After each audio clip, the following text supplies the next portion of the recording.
नमस्कार मित्रांनो, आपण अर्थशास्त्र मॅरेथॉन या शेवटच्या भागामध्ये तुमचं सहर्ष स्वागत आहे.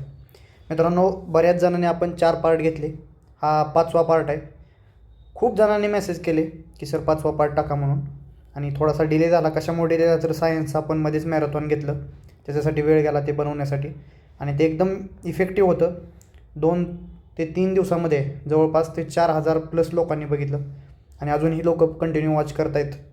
ठीक आहे, तर त्याच्यावर दाखवलेला जो विश्वास आहे, आणि मी ते कमी वेळामध्ये एकदम 3 तासामध्ये घेतलेलं जे लेक्चर आहे त्याच्यामुळं बऱ्याच जणांना खूप फायदा झालेला आहे. ठीक आहे, तर इकॉनॉमी हा 4चे 4 पार्ट बघून घ्या तुम्ही. हा 5वा पार्ट आहे आणि सगळ्यात इम्पॉर्टंट पार्ट आहे. हा जो पार्ट आहे तो सगळ्यात इम्पॉर्टंट आहे. 100% याच्यावर प्रश्न असतो. काय कंटेंट आहे याच्यामध्ये, चला बघूयात, वेळ घालवायला नको. ठीक आहे, तर प्लॅनिंग आहे. प्लॅनिंगवर 100% क्वेश्चन असतो, तुम्हाला माहिती आहे.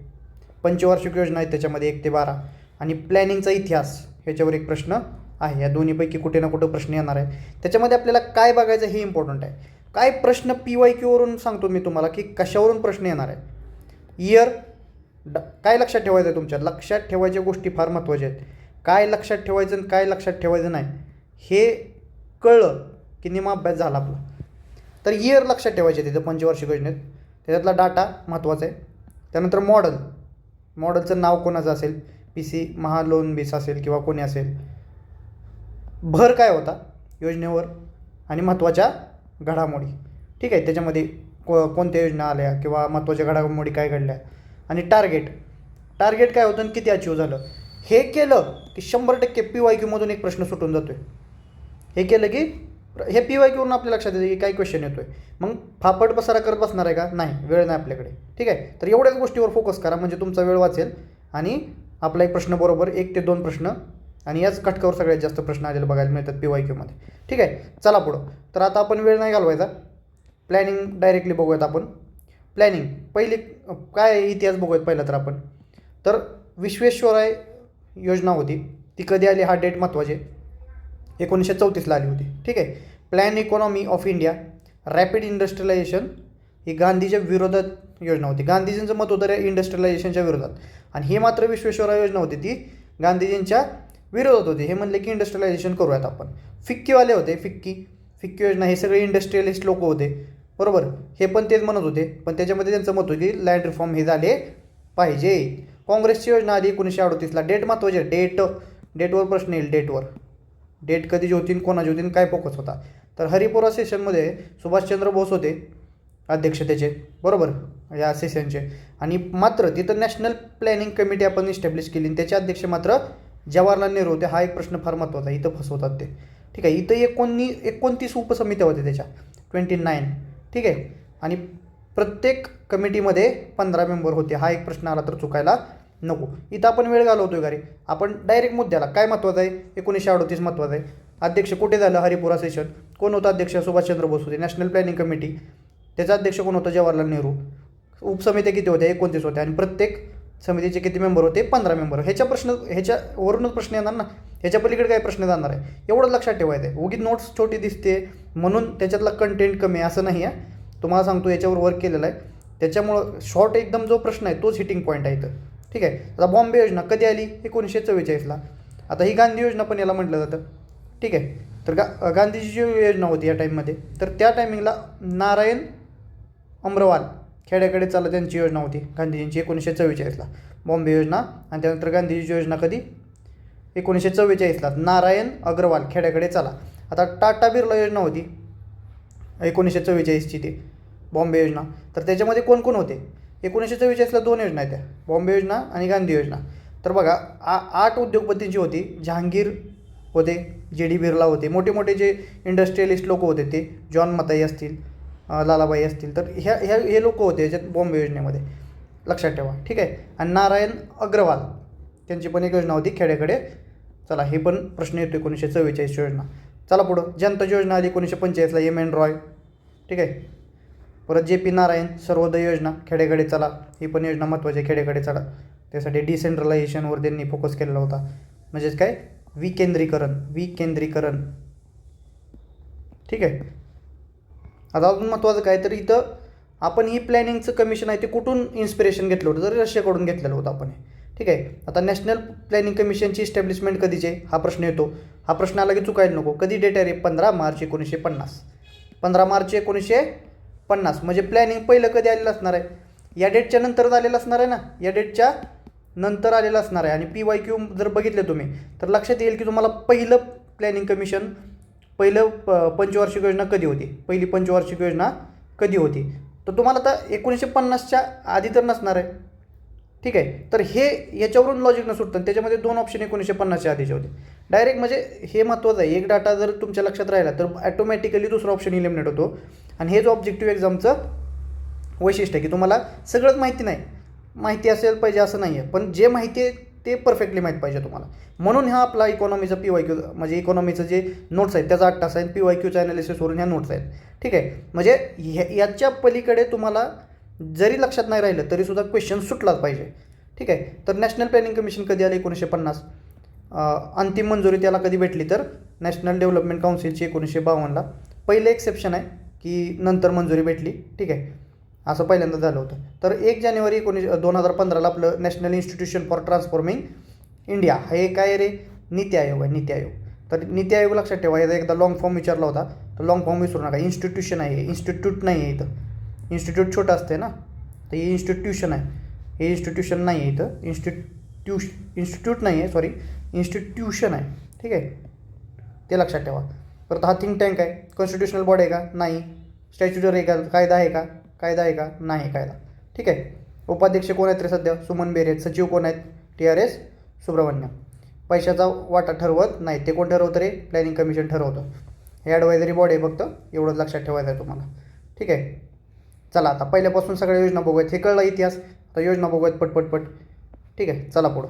पहिल्यापासूनच्या आता एकाच पानावर सगळ्या योजना आहेत आणि सगळे माहिती तुम्हाला एकाच पानावर दिलेली आहे. त्याच्यामुळे लक्षात ठेवायला फार सोपं आहे इथं कम्पॅरिझनमध्ये. आणि महत्त्वाचे फोकस एरिया ते पण सांगितलेत मी तुम्हाला. तर बघा, पहिली पंचवार्षिक योजना काय लक्षात ठेवायचं रे आपल्याला? पहिली कधी आली? 1951 ते 56. टार्गेट काय होतं? 2.1चं टार्गेट होतं. अचीव किती झालं? 3.6% अचीव झालं. फोकस कशावर होता? शेतीवर होता. हेरॉल्ड आणि डोमर मॉडेल होतं इथं. ठीक आहे. तर गुंतवणूक, प्रॉफिट सेविंग. ठीक आहे. आणि नफा झाला तर सरकारनं गुंतवणूक केली पाहिजे असं त्यांचं मत होतं. आता या ठिकाणी अजून एक प्रश्न येतो की डॅम, कोणते डॅम इथं उभारले होते? भाकरानंगल डॅम आहे बघा. हा PYQ आहे बरं का. एकदम तुम्हाला नोट्स खराब दिसत असतील बरं का, पण क्वालिटी आहे, क्वालिटीच्या नोट्स आहेत. कारण ह्याच्यावरून प्रश्न आले. तुम्हाला PYQ सोडून बघा, माझं खोटं वाटत असेल तर. आणि त्याच्यावरून जर प्रश्न नाही सुटला तर मला सांगा. PYQ. ठीक आहे. डॅम भाकरा नंगल PYQ आहे. त्यानंतर कोणते डॅम आले? दामोदर नदीवर कोसी हिराकूड डॅम. ठीक आहे. तर हे सगळे डॅम, 3 डॅम आले होते. 3 या ठिकाणी लक्षात ठेवा.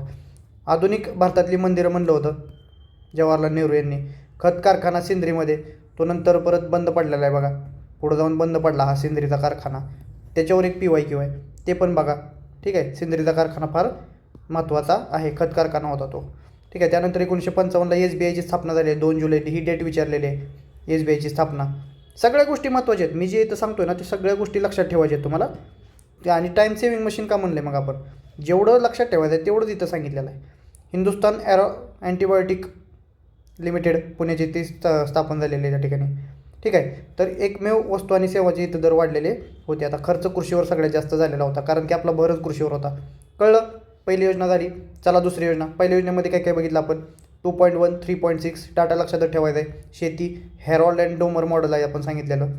ठीक आहे. आणि बाकीच्या गोष्टी जे डॅम आहेत ते 3 डॅम लक्षात ठेवा. आणि आधुनिक भारतातली मंदिर म्हणलं होतं सिंद्री कारखाना या टायमिंगला पहिल्या योजनेमध्ये चालू झालेला आहे. आणि SBIची स्थापनेची डेट पण फार महत्त्वाची, डेट पण विचारतात ते. ओके. तर डेट पण अजिबात तुम्ही विसरायची नाही. ठीक आहे. अशा रीतीनं पुढं बघा. दुसरी योजना बघूयात आपण. दुसऱ्या योजनेमध्ये डेट महत्त्वाचे, 1956 ते 1961. 1956 ते ही पण डेट विचारलेली बघा. PYQ आहे हा, काहीच नाही फालतू तिथं. ठीक आहे. तर हा PYQ आहे. तर लक्षात ठेवा 4.5चं टार्गेट होतं, अचीव 4.2 झालं. उद्योगावर फोकस होतं, तुम्हाला माहिती आहे. महालोनबीज जे होते त्यांनी ही योजना काढलेली होती त्याचे ते. ठीक आहे. तर कॅपिटल गुड इन्व्हेस्टमेंट त्यांचा प्लॅन होता. कॅपिटल गुड इन्व्हेस्टमेंट, लोहपोलाद कारखाना. आता हे लोहपोलाद कारखाना त्याच्यावर प्रश्न आलेला आहे बऱ्याच वेळा.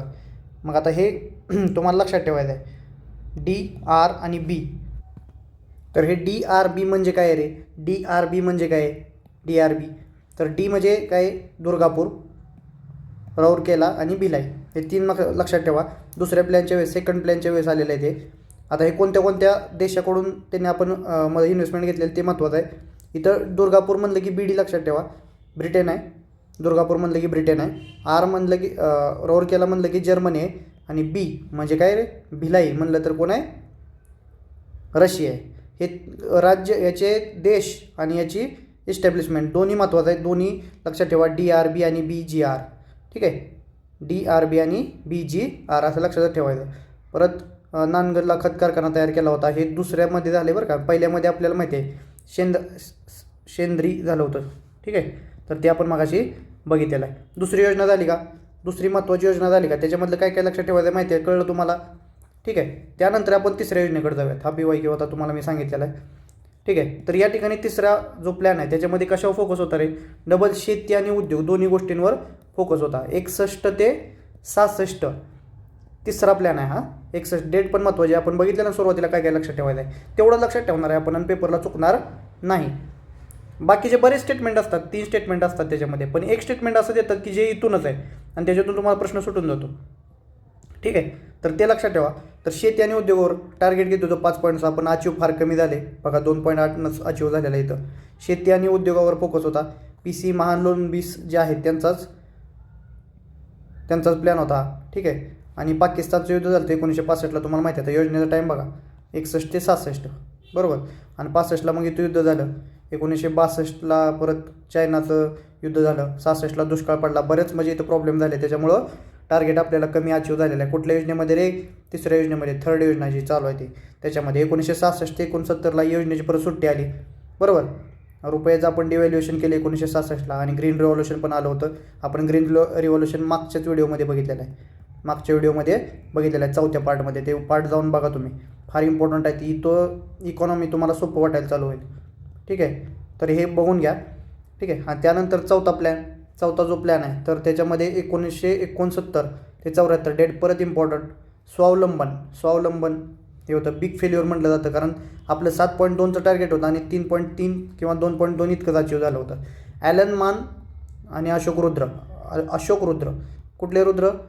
अशोक रुद्र यांचा हा प्लॅन होता, ॲलन मान आणि अशोक रुद्र. तर 1971ला बांगलादेशचं परत वॉर झालं आपल्याला माहिती आहे, आणि तेलाच्या किमती वाढलेल्या होत्या. 400% तेलाच्या किमती एकदमच स्पाईक झाल्या होत्या ऑइलच्या. ठीक आहे, आणि इथं मग आपण कोणते बोकारो आणि, ठीक आहे, तर बोकारो जो होता तो USSRच्या आपण मदतीने केलेला होता.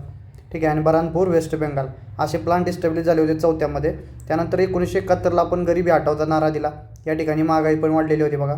आणि पैसा जो आहे, पैसा आपण कॅपिटल इन्व्हेस्टमेंट केलेली होती. कॅपिटल म्हणजे मोठ्या मोठ्या गोष्टींमध्ये. आणि कंझ्युमर साठी आपण इथं कमी खर्च केलेला आहे. कंझ्युमरवर कमी, म्हणजे कंझ्युम करण्यासाठी फार कमी खर्च इथं केलेला आहे, कमी आहे इथं. ठीक आहे, आणि कॅपिटल इन्व्हेस्टमेंट खूप जास्त केलेले आपण इथं. कुठल्या योजनेमध्ये? 4थ्या योजनेमध्ये. ठीक आहे, तर 4थी योजना फार महत्त्वाची आहे. 4थ्या योजनेवर प्रश्न येऊ शकतो, तुम्ही विसरायचा नाही. ठीक आहे, आता बघा 5वी योजना. 5वी योजनेमध्ये काय महत्त्वाचं आहे रे? 1974 ते 78, 1974 to 78, आणि टार्गेट किती होतं? 4.4. अचीव किती झालं? 4.8. दारिद्र्य निर्मूलन, उद्योगावर भर होता आपला. अजून एक महत्त्वाचा मुद्दा आहे, गरिबी हटवताना नारा कधी दिला विचारला तर तो 4थ्या प्लॅनच्या वेळेस दिला आहे. आणि भर कोणत्या योजनेमध्ये होता असं जर विचारलं, नारा म्हणलं तर 4थी आणि भर म्हणलं तर 5वी. लक्षात ठेवा, इथेही फसवतात ते. ठीक आहे, तर सेमच प्लॅन होता ॲलन मान आणि अशोक रुद्रचा, तेच प्लॅन इथं कंटिन्यू आपण केलेला आहे. ठीक आहे, रोलिंग प्लॅन आला 1978 to 80 असं रोलिंग प्लॅन विचारतात ते. ठीक आहे, सरकती योजना. तर ही लाकडवाला समितीने केलेली होती. लाकडवाला जे आहेत त्यांनी त्याच्यामध्ये डोकं लावलेलं होतं. कोणी डोकं लावलं होतं रे? लाकडावाला. ठीक आहे, जनता गव्हर्नमेंट होतं, रोलिंग प्लॅन आलं होतं. पण त्यानंतर 6वा 5 इयर प्लॅन आला. कधी? डेट पण महत्त्वाचा आहे, 1980 ते 85. टार्गेट काय होतं? 5.2, आणि अचीव किती झालं? 5.5. ॲलन मान आणि अशोक रुद्र. ठीक आहे, तेच डबल आले. 1980ला बघा कालनमान अशोक रुद्र हे 4थी 5वी 6वी योजनेमध्ये तेच आहे. ठीक आहे. त्यानंतर मग ब्रह्मानंद वकील आले. आपण ते एकदा रिवायझन करताना बघणारच आहे. 1980ला नॅशनल रूरल एम्प्लॉयमेंट प्रोग्राम आला. ठीक आहे. तर दारिद्र्य निर्मूलन आणि रोजगार या दोन्हीवर भर होता आणि इंदिरा गांधींची या ठिकाणी डेट झाली होती 6व्या पंचवार्षिक योजनेमध्ये. 7वी योजना कधी आली? 85 ते 90. फार डेट महत्त्वाची आहे. टार्गेट किती होतं? 5.0 म्हणजे 5 ते आणि अचीव किती झालं? 6 जास्त झाले. रोजगार निर्मितीवर भर होता इथं. ब्रह्मानंद आणि वकील हे त्यांचे जनक आहेत बघा. त्यांनी ते योजनेचं डोक्याला लावलं होतं आपल्याला. आणि जवाहरलाल कोणती योजना आली? जवाहर योजना आली होती ग्रामीणचीसाठी आणि नेहरू योजना आली होती शहरीसाठी. हे दोन्ही महत्त्वाचे आहेत. जवाहर म्हणलं तर ग्रामीण आणि नेहरू म्हणलं तर 89ला शहरीसाठी. ठीक आहे.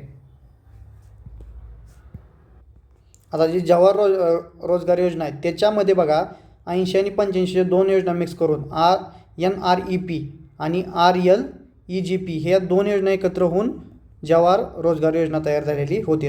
खर्च कशावर झाला होता रे? खर्च ऊर्जेवर झाला होता. आणि 6व्या योजनेमध्ये पण खर्च कशावर झाला होता? ऊर्जेवर झाला होता. 8व्यामध्ये कशावर झाला होता? सलग 3 बघा. सलग 3 ज्या योजना आहेत त्याच्यावर खर्च ऊर्जेवरच झालेला आपल्याला दिसतोय. ठीक आहे. तर त्यानंतर बघा 8वी योजना 1992 ते 97च्या दरम्यान. त्याचं टार्गेट किती होतं ते विचारतील प्रश्न तुम्हाला. टार्गेट ठीक आहे. टार्गेट विसरायचं नाही. 5.6 ते किती टार्गेट अचीव किती झालं मग? 6.7 अचीव झालेलं आहे. मनुष्यबळ आणि विकास याच्यावर फोकस होता. मिलर आणि राव हे त्यांनी प्लॅन केलेला होता. LPG इथं आलेलं होतं म्हणजे त्याला आपण उखाजा म्हणतो. HRD याच्यावर फोकस होता आपला. ह्युमन रिसोर्स डेव्हलपमेंटवर फोकस होता. ठीक आहे. मिड डे मील्स जी स्कीम आहे ती 1995ला आली होती. आता 2025ला याला किती वर्ष पूर्ण झाली बघा? 30 वर्ष पूर्ण झाली. प्रश्न येऊ शकतो मिड डे मील स्कीमवर. ठीक आहे. तर याच्यावर पण फोकस द्या. आणि इथं पण ऊर्जेवर फोकस होता 8व्या पंचवार्षिक योजनेमध्ये. ठीक आहे. ह्या सगळ्या गोष्टी लक्षात आल्या. इथं स्क्रीनशॉट काढून घेऊ शकता तुम्ही. स्क्रीनशॉट काढून घ्या म्हणजे जात रिवाईज करायला सोपं होतं. ठीक आहे. त्यानंतर 9वी पंचवार्षिक योजना ती पण महत्त्वाची आहे. 1997 ते 2000 हा PYQ आहे. 1997 ते 2000. ठीक आहे. सोशल जस्टिस विथ इक्विटी हा आपलं हे होतं. आणि त्याचं टार्गेट किती होतं? 6.5 आणि अचीव किती झालं रे? कमी झालं. 5.5 अचीव झालं. ॲग्रिकल्चरमध्ये आपण इथं निगेटिव्हला गेलो होतो. ठीक आहे. एल निनोचा इफेक्ट होता इथं. आणि 1999ला ऑपरेशन विजय झालं होतं. आपल्याला माहिती आहे कारगिलचं वॉर झालं होतं ते. ठीक आहे. आणि जवाहर रोजगार योजना आली होती कधी? 1999ला. तर ती बघा कोणाचं मिक्सचर करून आली होती? जवाहर ग्राम समृद्धी योजना आणि एम्प्लॉयमेंट अशुरन्स स्कीम 1993ची होती. ते मिक्स होऊन परत 2001ला कोणती झाली? संपूर्ण ग्रामीण रोजगार योजना 2001ला झाली. ठीक आहे. आणि ही योजना आणि संपूर्ण ग्रामीण रोजगार योजना 2001ची आणि फूड फॉर वर्क योजना 2004ची ह्या दोन योजना मिक्स होऊन परत कोणती झाली रे? 2005ला आली आपली नरेगा योजना जी आहे ती आली 2005ला. डेट फार महत्त्वाची आहे त्याच्या. आणि लागू कधी झाली? 2 फेब्रुवारी 2006ला. किती जिल्ह्यामध्ये? 200 डिस्ट्रिक्टमध्ये. आणि परत 2 ऑक्टोबर 2009ला आपण त्याचं नाव बदलून काय केलं? MG महात्मा गांधीजींचं नाव दिलेलं आहे 2009ला. ती पण डेट महत्त्वाची आहे. प्रत्येक कुटुंबातील प्रत्येक प्रौढाला आपल्याला इथं काय भेटणार आहे? रोजगार भेटणार आहे. फार महत्त्वाचे आहे. ठीक आहे. 9व्या पंचवार्षिक योजनेमध्ये आली होती. आता 10वी पंचवार्षिक योजना बघा 2002 ते 2007. डेट महत्त्वाची आहे. लोकांची योजना म्हटलं जातं शिक्षण योजना. ठीक आहे. कारण की इथं 86वी घटना दुरुस्ती झाली होती आणि आपल्याला माहिती आहे आपण शिक्षणाचा अधिकार दिलेला होता. ठीक आहे. तर आर्टिकल 21A ॲड केलेलं होतं फंडामेंटल राईटमध्ये. ठीक आहे. आणि शेती कोर सेक्टर या ठिकाणी होता. पुरा मॉडेल जे होतं ते आपण इथे अप्लाय केलं होतं. पुरा मॉडेल म्हणजे काय रे? Providing urban infrastructure to the rural urban facility किंवा infrastructure to the rural areas. म्हणजे आपल्याला ग्रामीण भागामध्ये शहरी ज्या आहेत गोष्टी फॅसिलिटी आहेत त्या आपल्याला प्रोव्हाइड करायच्या होत्या. हे मॉडेल पण विचारतील तुम्हाला पुरा मॉडेल. ठीक आहे. तर टार्गेट 7.9 होतं आणि 7.7 हे त्याचं अचिव्हमेंट झालेलं आहे. ठीक आहे. 2005ला भारत निर्माण योजना आली. त्यानंतर जननी सुरक्षा योजना, जननी शिशु, परत पुढं जाऊन जननी शिशु सुरक्षा योजना ह्या सगळ्या योजना आलेल्या आहेत. परत 11वा पंचवार्षिक प्लॅन आणि 12वा पंचवार्षिक प्लॅन. तर 2007 ते 12 याच्यावर रिसेंटली प्रश्न येतो वेगवान व समावेशक विकास टार्गेट होता 8.1, अचीव किती झाला 7.9. ठीक आहे. तर 1 मिनिट हे जरा थोडंसं क्लीन करू द्या. ठीक आहे. तर आपण आता थोडंसं डिटेलमध्ये बघूयात 11वी आणि 12वी पंचवार्षिक योजना. तर कारण याच्यावर प्रश्न बघायला मिळतो. 11वी पंचवार्षिक योजना बघा काय आहे रे. 11वी पंचवार्षिक योजना 1 एप्रिल 2007 ते 31 मार्च 2012पर्यंत. ही योजना आर्थिक विकासाचा एक महत्त्वाचा टप्पा मानली जाते. त्यामध्ये प्रथमच सर्वसमावेशक विकास या संकल्पनेवर इथं भर दिलेला आपण होता. आता बघा कालावधी त्याचा तुम्हाला मगाशी सांगितलं मी. शीर्षक काय होतं, towards faster and more inclusive growth. ठीक आहे. तर NDCने काय केलं 2007मध्ये याला मंजुरी दिलेली होती आणि मनमोहन सिंग याचे अध्यक्ष होते. आता ह्याचे टार्गेट विचारतात तुम्हाला 2011 योजनेचे. तर टार्गेट पण महत्त्वाचे आहेत बघा. किती झालं वृद्धी दर, आपण GDPचा 9चं टार्गेट होतं आपलं, ॲक्च्युअलमध्ये -1 अचीव झालेला आहे. कृषी क्षेत्रामध्ये 4चं टार्गेट होतं, अचीव कमी झालेलं आहे. बरोबर 0.7 कमी अचीव झालेलं आहे. त्यानंतर उद्योग क्षेत्राचं टार्गेट किती आहे, हा पण PYQ आहे लक्षात ठेवा. ठीक आहे. तर उद्योग क्षेत्रामध्ये टार्गेट आपलं 10 ते 10.5 होतं, पण फारच कमी इथं अचिव्हमेंट झालेली दिसते. आणि सेवा क्षेत्रामध्ये मात्र जवळपास तितकं आपण अचीव केलेलं आहे. सेवा क्षेत्र इथं चांगल्या पद्धतीनं ग्रो झालेलं होतं, त्याच्यामुळे आपली स्टॅबिलिटी राहिली होती, इथं स्टेबल होतो आपण. ठीक आहे. तर लक्षात ठेवा मुख्य भर कशावर होता, शिक्षणावर भर होता. राष्ट्रीय शिक्षण योजना आली होती तुम्हाला माहिती असेल 2009ला. ठीक आहे. तर 7 कोटी नवीन रोजगार संधी निर्माण करायचं टार्गेट होतं त्यांचं. आणि सुशिक्षित बेरोजगारीचे प्रमाण 5% कमी करायचं लक्ष होतं. याच्यावर पण प्रश्न येईल. दारिद्र्य निर्मूलन, दारिद्र्याचे प्रमाण 10% कमी करणे आणि 10 वर्षात दरडोई उत्पन्न दुप्पट करणे. पायाभूत सुविधा, वीज पुरवठा असेल 2000पर्यंत शुद्ध पेयजल पुरवण्याचे उद्दिष्ट या ठिकाणी होतं बघा. 11वी योजना डिटेलमध्ये काय घेतोय तर याच्यावर प्रश्न येतात. परत सामाजिक क्षेत्र असेल, आरोग्य, पोषण, स्वच्छता यावर विशेष लक्ष केंद्रित करण्यात आलं होतं. आता 12वी योजना बघू. रिसेंटची जी शेवटची होती बंद पडलेली ती. त्यानंतर याच्यामध्ये फास्टर, सस्टेनेबल, मोर इन्क्लुझिव्ह ग्रोथ. डेट काय 12 ते 17, पण ही मध्येच बंद पडली आपल्याला माहिती आहे. याला कधी मान्यता भेटली होती 2011ला, 20 ऑगस्ट 2011ला. पंतप्रधान त्याचे कोण होते, मनमोहन सिंगच होते आपल्याला माहिती आहे. ठीक आहे. आणि आर्थिक टार्गेट बघा, टार्गेट GDPचे 8%चं टार्गेट होतं. आता इथं ॲक्च्युअलच फक्त टार्गेट असणार आहेत ना, इथं काही साध्य झालेलं तर नव्हतं काय. ठीक आहे. कारण बंद पडली मध्येच. 8% GDP टार्गेट होतं. सुरुवातीला नव्हतं, पण परत आपण म्हणलं की नाही अचीव होणार, 8 केलं. कृषी क्षेत्र 4, उद्योग क्षेत्र 7.5, 7.6. ठीक आहे. आणि सेवा क्षेत्र 9%चं आहे. ठीक आहे. तर बचत दर या ठिकाणी 36.6 होता आणि गुंतवणूक दर 38.8. सगळे आकडे लक्षात ठेवा, कारण ही रिसेंटच्या 2 योजना आहेत. योजनेच्या संदर्भात 2 मसुदे विचारात घेण्यात आले होते. ठीक आहे. कोणते की 9% आणि 9.5% विकासाचा डेव्हलपमेंटचा रेट. ठीक आहे, ग्रोथ रेट जो आहे तो. आणि औद्योगिक विकासाचा दर 9.6 आणि 10.9 असा विचारात घेण्यात आला होता. शेती उत्पादन वाढीचा दर 5% आणि 5.5%च्या संदर्भात चर्चा करण्यात आली होती. ह्याच्यावर पण प्रश्न आलेला आहे PYQ. ठीक आहे, फार इम्पॉर्टंट आहे. तर अशा रीतीने ह्या योजनेचा भाग इथं समाप्त झालेला आहे. 12 योजना आपण डिटेलमध्ये बघितल्या. याच्या बाहेर जर प्रश्न गेला तर कोणाला येणार नाही, तो डिफिकल्ट कॅटेगरीमधला क्वेश्चन असेल, डिफिकल्ट. त्याच्यामुळं हे परफेक्ट करा, हे परफेक्ट करा, म्हणजे याच्यातून प्रश्न आला की चुकायला नको. आता 2 मिनटामध्ये महत्त्वाचा एक उखाण्याचा जो भाग आहे, ठीक आहे, उदारीकरण, जागतिकीकरण, खाजगीकरण आणि जातीयकरण, ते 2 मिनटात आपण संपवून टाकूया. जास्त प्रश्न येत नाही त्याच्यावर.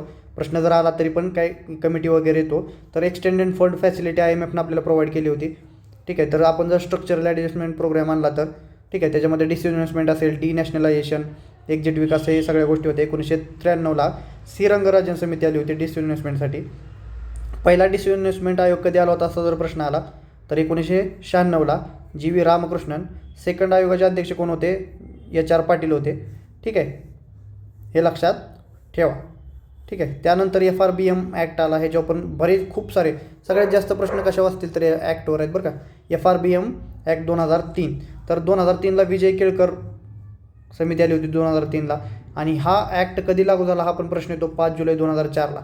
ठीक आहे. सगळ्यात चांगल्या गोष्टी आल्या तर बरोबर करून टाकायचं इथं. ठीक आहे, FRBM ॲक्टमध्ये. पण आता ह्याच्यातले काही फॅक्च्युअल डाटा लक्षात ठेवा. 2004 आणि ते 9 काय करायचं होतं आपल्याला. 2004 ते 9पर्यंत रिव्हेन्यू डेफिसिट आहे ते काय करायचं होतं, 0.5% प्रत्येक वर्षाला कमी करायचं होतं, 0.5%. ठीक आहे. आणि फिस्कल डेफिसिट आपल्याला 0.3% प्रत्येक वर्षाला कमी करायचं होतं. ठीक आहे. आणि क्रायसिस आलं तर आपण हे टार्गेट बाजूला ठेवू शकतो. तसंच झालं 2008ला, आपल्याला माहिती आहे क्रायसिस आले आणि हे टार्गेट अचीव झालं नाही. FRBM 2012मध्ये Vijay Kelkar committee double आली आणि FRBMच्या संबंधात 2016ला रिव्ह्यू करण्यासाठी NK सिंगची डबल कमिटी आली. आता याचा पण डाटा तुम्ही एकदा बघून घ्या, याच्यावर प्रश्न आला तर चुकायला नको. एवढ्या गोष्टी महत्त्वाच्या आहेत. विजय केळकर, NK सिंग कमिटी, ठीक आहे. आणि याचे टार्गेट जे काय होते ते पण लक्षात ठेवा, ठीक आहे. चला आता अजून एक महत्त्वाचा मुद्दा पायाभूत सुविधाचा बघूयात आणि हा इथं आपला शेवट होईल. पायाभूत सुविधावर एखादा प्रश्न आला तर येतो, त्याच्यामुळं तो जर आला रँडमली तर चुकायला नको. तर बघा या ठिकाणी रस्त्याच्या गोष्टी बघूयात आपण. नॅशनल हायवे जर किती बघे पर्सेंटेज म्हणलं तर 2.2% आहेत, पण सगळ्यात जास्त वाहतूक इथंच होते. 40%ची वाहतूक इथंच होत असते. स्टेट हायवे 2% आहेत, ठीक आहे. आणि जिल्हा ग्रामीण जे रस्ते आहेत ते 95% आहेत, जवळपास 95% आहेत. म्हणजे सर प्रश्नाला सगळ्यात जास्त रस्ते कोणते आहेत, ग्रामीण आहेत की नॅशनल हायवे, तर ग्रामीण आहेत म्हणायचं, ठीक आहे. त्यानंतर 67% जी वाहतूक आहे ती आपली रस्त्यामार्गे होत असते. याच्यासाठी ज्या योजना जर प्रश्न आला कोणत्या कोणत्या योजना आहेत तर रस्त्याच्या, नागपूर योजना 1943 ते 63, बॉम्बे योजना 1961 ते 81 आणि लखनौ योजना 1981 ते 2001. USA सगळ्यात जास्त रस्ते आहेत, त्यानंतर इंडियामध्ये आहेत. आता समृद्धी महामार्ग रिसेंटचा क्वेश्चन बघा. रिसेंटचा जर प्रश्न आला तर त्याच्यामध्ये किती जिल्हे आहेत, 10 जिल्हे आहेत, 26 तालुके आहेत, 701 किलोमीटर आहे, 8 पदरे, 392 गावं आहेत त्याच्यामध्ये.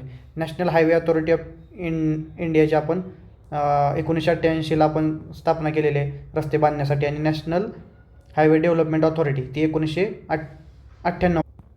तर याच्यातला फरक कळला पाहिजे, 88 आणि 98 खड्डे नीट करण्यासाठी, ठीक आहे. 25 डिसेंबर 2000ला आपण काय केलं, प्रधानमंत्री ग्राम सडक योजना आणलेली आहे. डेट फार इम्पॉर्टंट आहे, याच्यावर प्रश्न येऊ शकतो.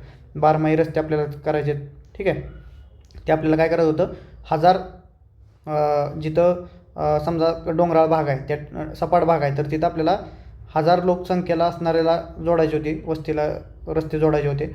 आणि डोंगराळ भागामध्ये 500 होतं, पण ते टार्गेट आता आपण बदलून 500 लोकसंख्या जरी असेल तरी पण आपल्याला सपाट भागामध्ये तिथं रस्ता न्यायचा आहे आणि लोकांना रस्ता पुरवायचा आहे. आणि डोंगराळ भागामध्ये बघा 250 जरी लोक राहत असली, आता तिथं आपल्याला रस्ता पोच करायचा आहे, ठीक आहे. तर त्यानंतर 2004ला PM भारत जोडो परियोजना, ठीक आहे. त्यानंतर भारतमाला 2017ला आली, डेट फार इम्पॉर्टंट आहे.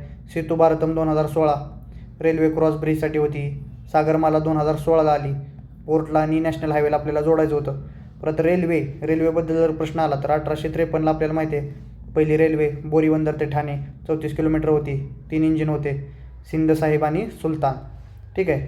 तर ही कंपनी होती GIPR प्रायव्हेट कंपनी होती. जगन्नाथ शंकर शेट होते, आपल्याला माहिती आहे शेट असतात ते सगळीकडे मुंबईमध्ये त्यांचं योगदान आहे. तर बघा, तर USA सगळ्यात जास्त आहेत रेल्वे, त्यानंतर चायना, त्यानंतर रशिया आणि 4 नंबरला इंडिया. आपल्या महाराष्ट्रामध्ये आपण 3 नंबरला आहे रेल्वेच्या बाबतीमध्ये, ते जर रस्त्याच्या बाबतीत आपण 1 नंबरला आहे. आणि UP सगळ्यात जास्त आहे, कारण की आपल्यामध्ये खूप डोंगर आहेत ना, तर डोंगरामुळे व्यवस्थित आपल्याला काय करता येत नाही, रेल्वेचे रोड बांधता येत नाहीत. 18 झोन आहेत, ते पाठ करा किंवा नाही केलं तरी हरकत नाही, कारण एकासाठी सगळ्या गोष्टी पाठीमागं लागणं चुकीचं आहे. जहाज आहेत 12 आपल्याकडे बघा. पोर्ट, मेजर पोर्ट आणि मायनर पोर्ट कोणते कोणते आहेत रे, 6 मेजर पोर्ट. तर बघा कांडला गुजरातचा आहे, ठीक आहे. परत मुंबईचा आहे, JNPT आहे. परत मार्मागाव गोव्याचा आहे, ठीक आहे. कर्नाटकचा मंगलोर आहे, कोचीन केरळाचा आहे, हल्दिया वेस्ट बेंगालचा आहे. टुटिकोरिन कुठला आहे रे, चेन्नईचा आहे, ठीक आहे. टुटिकोरिन किंवा चेन्नईचं ते कुठं आहे, तमिळनाडूमध्ये. इन्नोर आहे ते आंध्र प्रदेश. विशाखापट्टणम किंवा वैजाग आपण आंध्र प्रदेशच. आणि पॅराद्वीप ओडिसा. हे सगळे लक्षात ठेवा, हे महत्त्वाचे, ते विसरणार आहेत, ह्याच्यावर फोकस करा. टुटिकोरिन चेन्नई तमिळनाडू, इन्नोर आंध्र प्रदेश, विशाखापट्टणम वैजाग हे जे आहे ते आंध्र प्रदेश, आणि पॅराद्वीप जे आहे ते ओडिसाचं आहे, ठीक आहे. नॅशनल वॉटरवेज प्रश्न येणार आहे तुम्हाला. अलाहाबाद टू हल्दिया जे आहे ते 1 नंबरचा. सादिया टू डुबरी आहे जो ब्रह्मपुत्रा, तर तो 2 नंबरचा. कोट्टापुरम ते कोल्लम केरळा 3 नंबरचा. पॉंडिचेरी ते काकीनाडा कावेरी आणि गोदावरी रिव्हरवर हे ते 4 नंबरचा आहे, ठीक आहे. अशा रीतीने हे लक्षात ठेवा. आणि या ठिकाणी आपला हा पार्ट समाप्त झालेला आहे. तर लक्षात काय ठेवायचं आहे की तुम्ही काय करायचं आहे, करंटचा डाटा याच्यामध्ये ॲड करा, काही थिंकर आहेत ते ॲड करा, काही थिंक करायचं ते. आणि पहिले 4 पार्ट आहेत ते रिवाईज करा जायच्या आधी. पहिले 4 पार्ट प्लस हा पार्ट आणि करंटचा डाटा ॲड करा. ह्याच्यावर तुम्हाला इकॉनॉमीचे बऱ्यापैकी क्वेश्चन सुटतील. म्हणजे मी नाही म्हणणार की 10 जर क्वेश्चन असतील तर 10 पैकी 10 सुटतील, पण 10 पैकी डेफिनेटली 7 ते 8 प्रश्न बरोबर येतील याची मी गॅरंटी घेतो. एवढं तुम्ही, पण एवढं तुम्हाला डाटा परफेक्ट पाहिजे. जर याच्यातून एक जरी स्टेटमेंट आलं तरी पण चुकायला नको. ओके, तर धन्यवाद. आपण इथं थांबूयात आता. आणि तुम्ही काय करायचं आहे, बाकी सगळे पार्ट रिवाईज करायचे आणि बाकीचं जे मॅरेथॉन सेशन घेतले त्याचा टाईम वाचवण्यासाठी उपयोग करायचा आहे. थँक्यू.